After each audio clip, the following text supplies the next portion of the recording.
Welcome student. आज की इस वीडियो में इस टाइप के क्वेश्चन को सॉल्व करना सीखेंगे, तो वीडियो को फुल वॉच कीजिएगा तो इस टाइप के क्वेश्चन को सॉल्व करना सीख जाएंगे।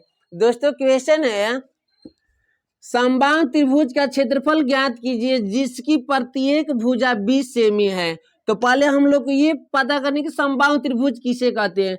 समबाहु त्रिभुज उसे कहते हैं जिसकी प्रत्येक भुजा समान हो, उसे समबाहु त्रिभुज कहते हैं। जैसे कि देखिए, इसकी ये भुजा 20 सेंटीमीटर है, ये वाली भी भुजा 20 सेंटीमीटर है, ये वाली भी भुजा क्या है 20 सेंटीमीटर है। इनकी तीनों भुजाएं क्या है, आपस में समान है, तो इसे क्या बोलेंगे, समबाहु त्रिभुज कहेंगे। ठीक है, इसे समबाहु त्रिभुज, जैसे मान लीजिएगा कि यहाँ पे इस त्रिभुज की ये वाली भुजा 5 सेंटीमीटर, तो ये वाली 5 सेंटीमीटर ले लीजिएगा, ये भी वाला 5 सेंटीमीटर ले लीजिएगा, तो इसे भी क्या कहेंगे, समबाहु त्रिभुज कहेंगे। समबाहु त्रिभुज का परिभाषा क्या होता है, जिसकी प्रत्येक भुजा समान हो उसे समबाहु त्रिभुज कहते हैं। अगर इसका क्षेत्रफल की बात करें, समबाहु त्रिभुज का क्षेत्रफल निकालना हो तो उसका एक फार्मूला होता है, वो भी हम लोगों को याद रखना होगा, और उसे किस तरह से हल करना है उसे भी हम लोगों को थोड़ा सा याद रखना होगा। ठीक है, तो समबाहु त्रिभुज का क्षेत्रफल का जो फार्मूला होगा, पहले हम लोग सॉल्व करते हैं। समबाहु त्रिभुज यानी समबाहु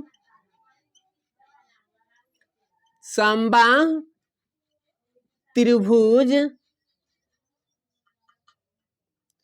का क्षेत्रफल बराबर जो फार्मूला होगा √3 इंटू भुजा का स्क्वायर होगा, भुजा का स्क्वायर बट्टा में 4।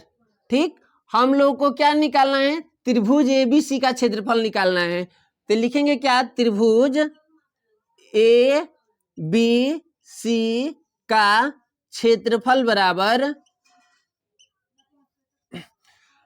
ये भी तो क्या है, समबाहु त्रिभुज है। समबाहु त्रिभुज की परिभाषा तो बताया ही कि जिसकी प्रत्येक भुजा क्या हो, समान, उसे समबाहु त्रिभुज कहते हैं। तो ये वाला हम लोग की क्या करेंगे, फार्मूला यहाँ पे लगाएंगे, तो क्या हो जाएगा √3 इंटू, देखिए इसका भुजा कितनी है 20 है, तो यहाँ पे क्या रखेंगे 20 का स्क्वायर बट्टा में 4। ठीक, उसके बाद से √3 का √3 इंटू, देखिए 20 का घात कितना है 2 है, यानी 20 का कितने बार गुणा हुआ है, 2 बार गुणा हुआ है। अगर 20 का यहाँ पे 3 घात होता तो 20 को 3 बार गुणा करते। ठीक है, यहाँ पे 20 का घात कितना है तो 2, यानी यहाँ पे 20 का 2 बार गुणा करेंगे, 20 गुणे 20 बट्टा में कितना हो जाएगा 4। ऊपर वाली संख्याएं सभी क्या है, गुणा के रूप में, तो नीचे वाली संख्याएं से क्या करेंगे, इसे काट सकते हैं। ठीक, तो 4 एकम 4, 4 5 कितना हो जाएगा 20।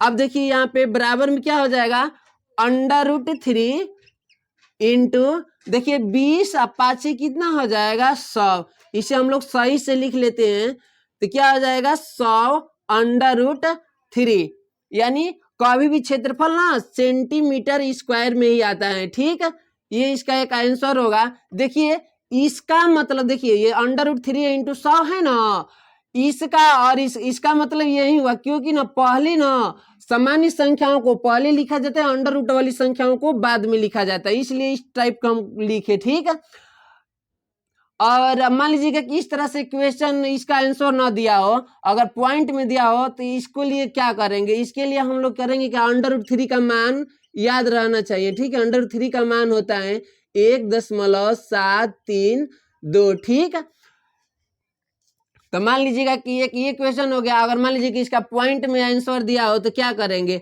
100 इंटू √3 का मान रख देंगे, तो कितना हो जाएगा 1.732। ठीक, बराबर करेंगे, इस 100 से गुणा करेंगे तो इसका आंसर आ जाएगा 173.2। आंसर कभी भी क्या आएगा, सेंटीमीटर स्क्वायर में भी आएगा। ठीक है, सेंटीमीटर स्क्वायर में ही आता है क्षेत्रफल का।